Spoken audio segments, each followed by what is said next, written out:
I also know that when our loved ones pass, they don't just disappear and go, okay, well, I'm gone now, I'm out of here now, see you later. They are with us all the time. You'll see signs, like you'll see feathers, or you'll see coins, or you'll smell a smell. We're not alone in this journey.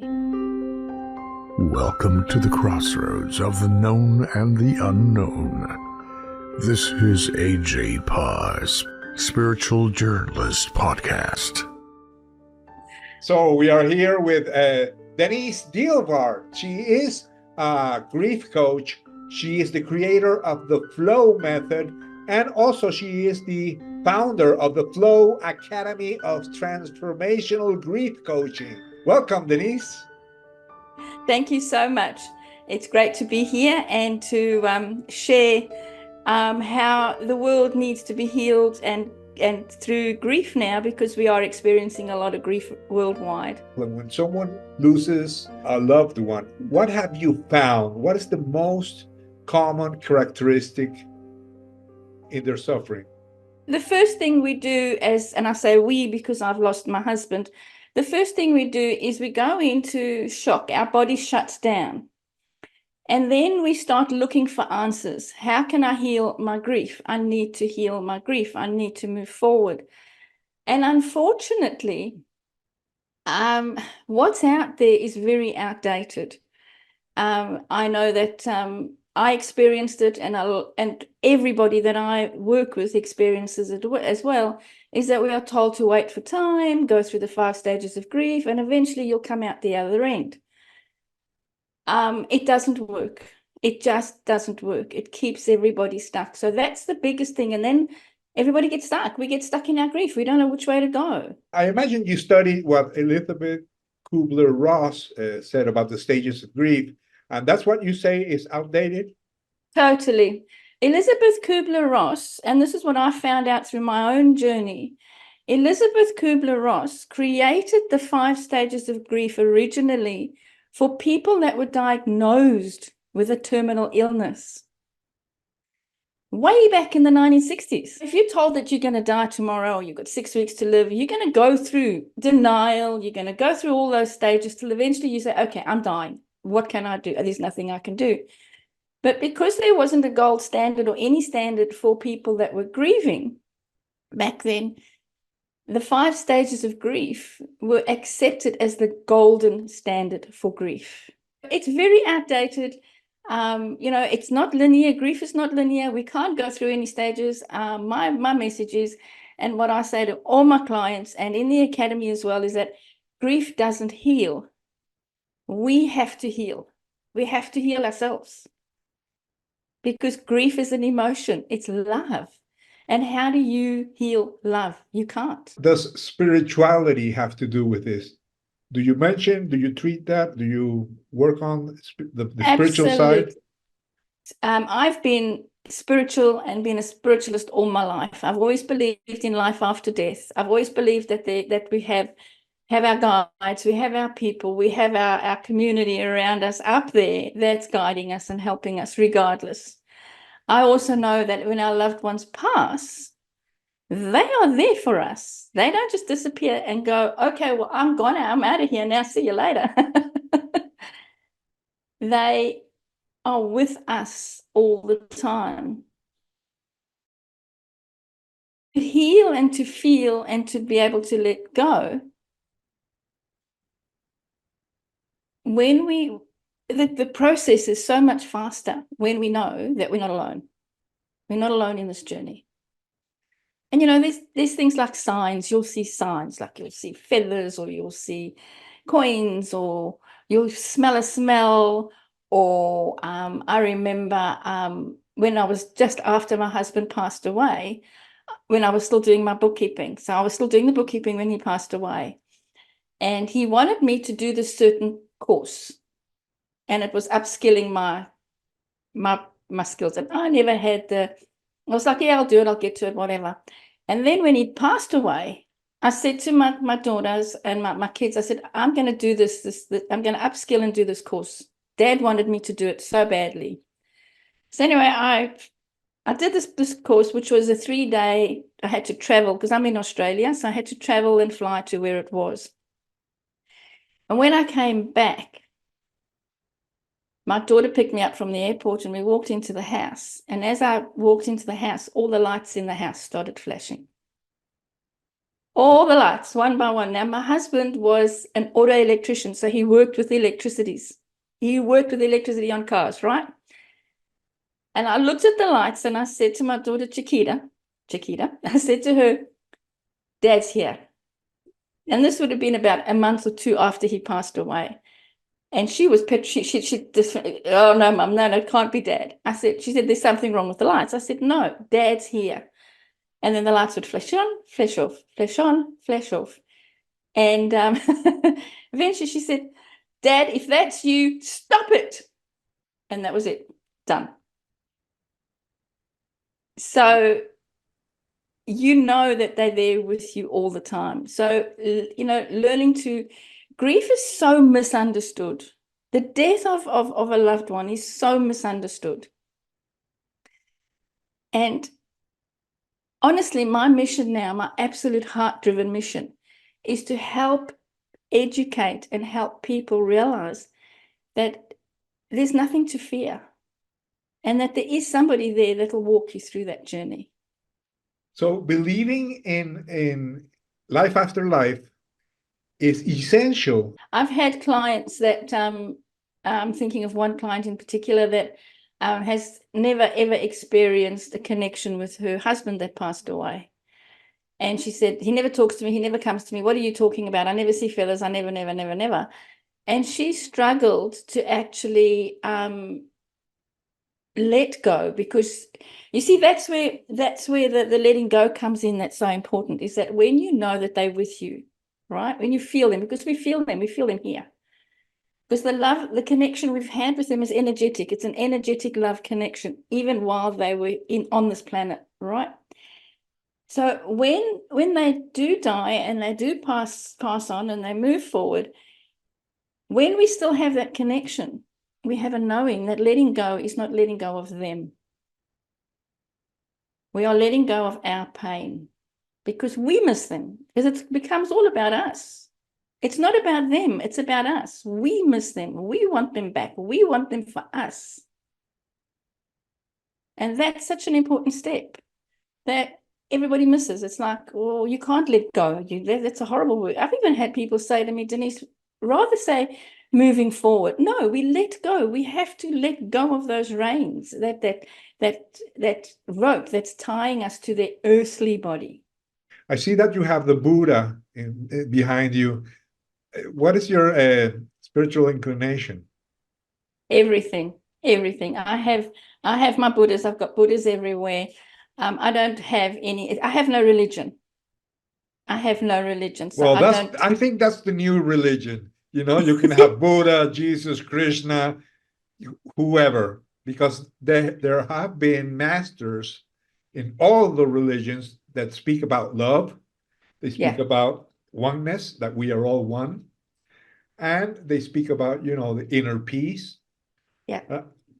I think all the religions have the same root, which is look within and find inside you this fountain of life and love, And that's very interesting. Yeah, and that's my foundation. When you've been putting it your way and hearing it from you, that is the foundation of the flow method. We have to go within. We cannot heal our grief outside, because we're not healing our grief. We're healing ourselves. Interesting. So how do you define your flow method?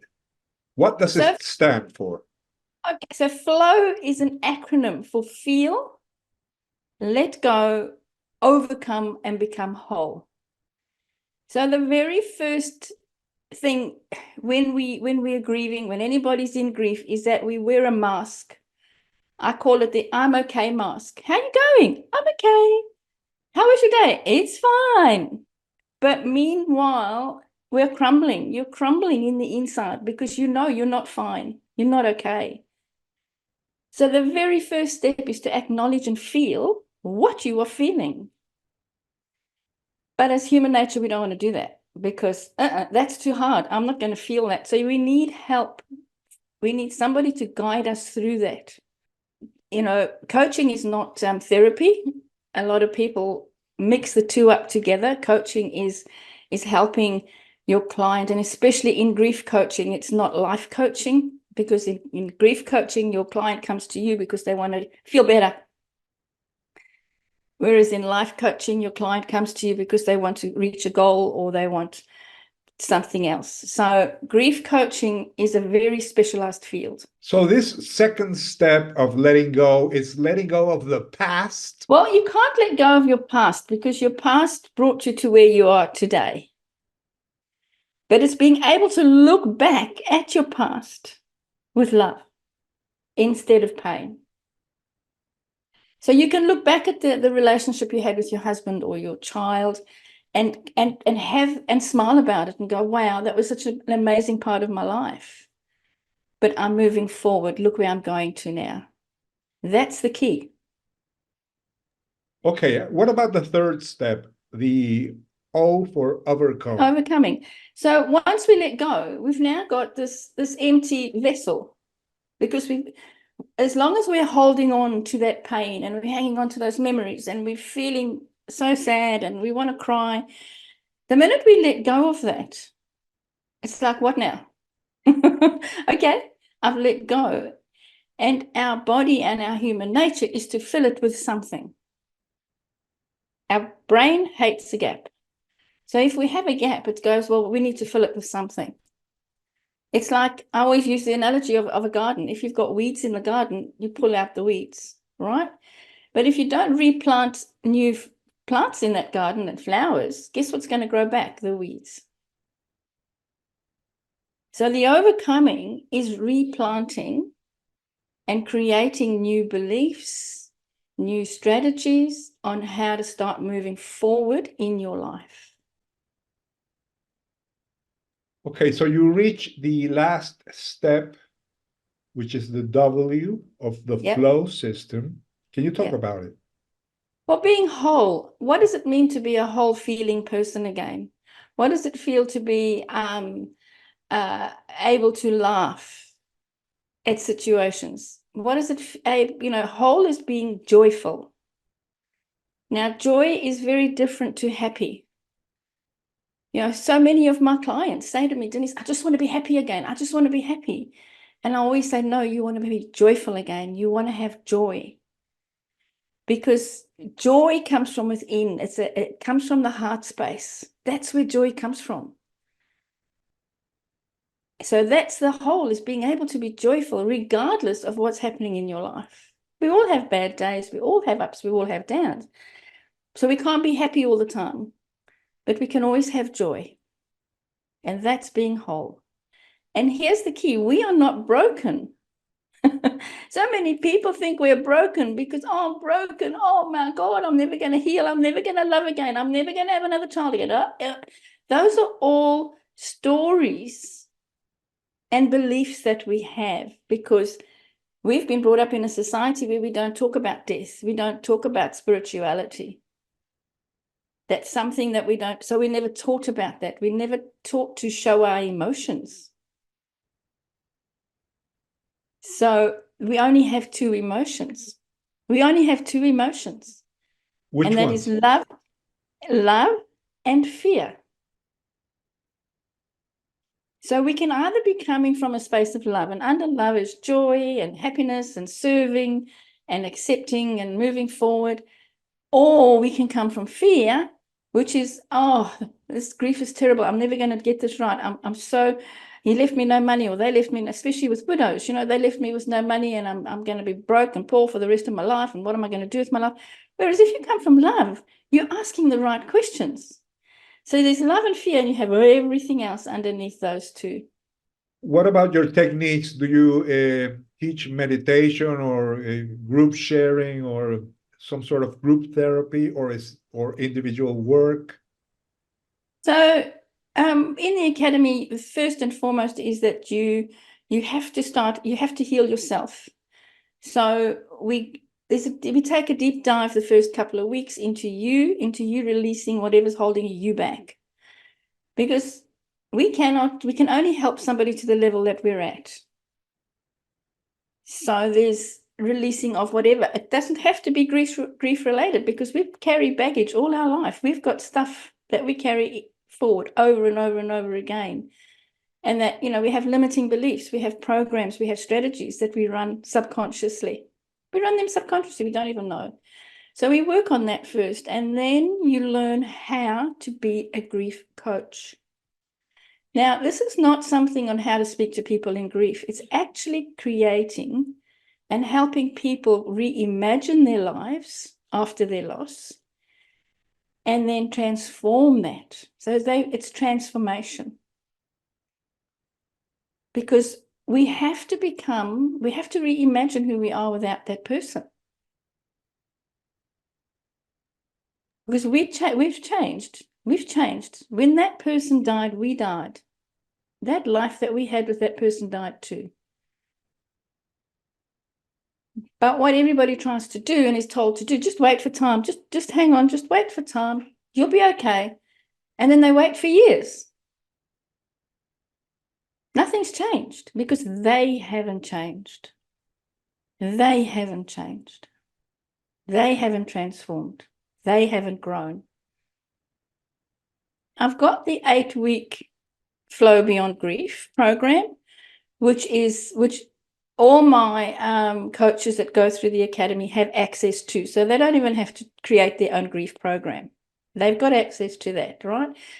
Because depending on where the person is in their grief journey, some people have already spent 5, I've got a beautiful lady that was 5 years in her grief journey when she joined the academy.